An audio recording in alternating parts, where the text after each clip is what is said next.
നമസ്കാരം, വെളിച്ചം ചാനലിലേക്ക് സ്വാഗതം. 2026 ജൂലൈ 7 ബുധൻ സ്വക്ഷേത്രമായ മിഥുനത്തിൽ തിരിച്ചെത്തുന്നു. ജൂലൈ 7 രാവിലെ 10:46 AM ആഗസ്റ്റ് 5 വരെ തുടരും.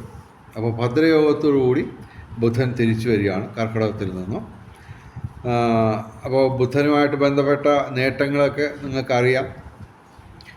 ബൗദ്ധിക മേഖലയിൽ നേട്ടം, പിന്നെ പ്രധാനമായിട്ട് പറയുന്നത്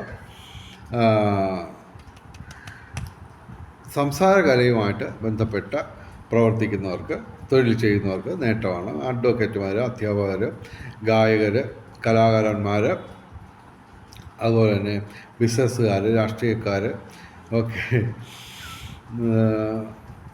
അപ്പോൾ അങ്ങനെയൊക്കെയുള്ള നേട്ടമാണ് ഇവർക്ക് പ്രധാനമായിട്ടും വരുന്നത്. കലാസാഹിത്യ രംഗത്തും ബൗദ്ധിക രംഗത്തും വിദ്യാഭ്യാസ രംഗത്തുമൊക്കെ ഉയർച്ചയുണ്ടാകും. പൊതുവെ ധനവരവ് കൂടിയിരിക്കുകയും ചെയ്യും. അപ്പോൾ ഞങ്ങൾ പറയുന്നത് 4 രാശിക്കാർക്കാണ് നേട്ടം വരുന്നത്. ഒന്നാമതായിട്ട് ഇടവൻ രാശി, കാർത്തിക അവസാന 3 പാദം, രോഹിണി, മകയിര ആദ്യ 2 പാദം. ഇവർക്ക് ചൊവ്വ പ്രതികൂലമായിട്ട് നിൽക്കുന്നു. ബാക്കിയെല്ലാം ഒന്നുകിൽ ഗുണദോഷ സമ്മിശ്രമോ അല്ലെങ്കിൽ ഗുണാധിക്യം തരുന്ന അവസ്ഥയിലുമാണ്. ബുധൻ, ശുക്രൻ, ശനി ഇവർക്ക് അനുകൂലമാണ്. 2ാം ഭാവത്തിൽ ധനസ്ഥാനത്ത് ബുധൻ വരുന്നു.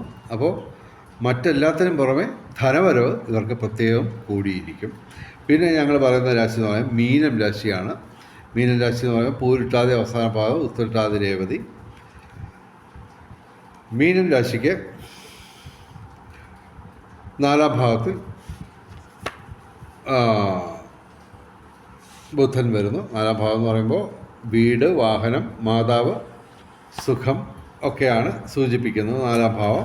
കൂടാതെ ഇവർക്ക് ചൊവ്വ അനുകൂലമാണ്. അപ്പോൾ വ്യാഴവും അനുകൂലമാണ്.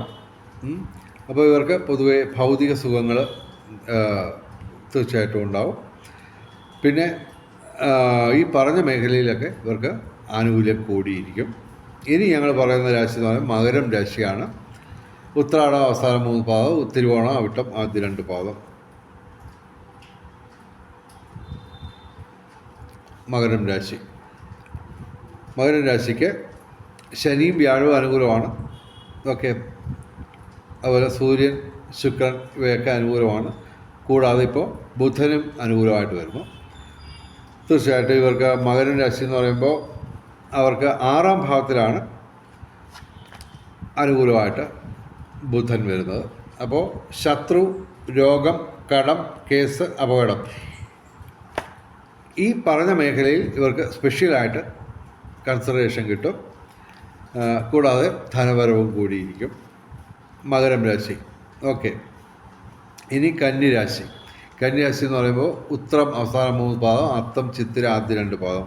കന്നിരാശിക്ക് 10ാം ഭാവത്തിൽ കർമ്മഭാവത്തിലാണ് ബുധൻ വരുന്നത്. അവിടെ സൂര്യനുണ്ട്. അപ്പോൾ തൊഴിൽപരമായിട്ടുള്ള നേട്ടം ഇവർക്ക് കൂടിയിരിക്കും. വ്യാഴം, ശുക്രൻ, സർപ്പം, ശിഖി, അതിൻ്റെ കൂടെ ഇപ്പോൾ ബുധനും കൂടി വരുന്നു. ശനി മാത്രമാണ് ഇവർക്ക് പ്രതികൂലമായിട്ടുള്ളത്. ഇവർ ശനിയാഴ്ച വ്രതമെടുത്ത് ശിവന്, അയ്യപ്പന്, ശനിക്ക് വഴിപാട് നടത്തുക. ഓക്കെ. അപ്പോൾ വെളിച്ചം ചാനലിൻ്റെ മുഴുവൻ പ്രേക്ഷകർക്കും സർവകാര്യ വിജയം, സർവവിധ സൗഭാഗ്യം, രാജകീയ സുഖഭോഗങ്ങൾ, അപ്രതീക്ഷിത ധനലാഭങ്ങൾ, അപ്രതീക്ഷിത സൗഭാഗ്യങ്ങൾ ഇവ ഗുരുവായൂരപ്പൻ അനുഗ്രഹിച്ച് തന്ന് എല്ലാവരുടെയും ജീവിതത്തിൽ വെളിച്ചവും ഐശ്വര്യവും സമ്പൽ സമൃദ്ധിയും വന്നു ചേരട്ടെ എന്ന് പ്രാർത്ഥിച്ചുകൊണ്ട് വീഡിയോ അവസാനിപ്പിക്കുന്നു. നമസ്കാരം, ശുഭദിനം.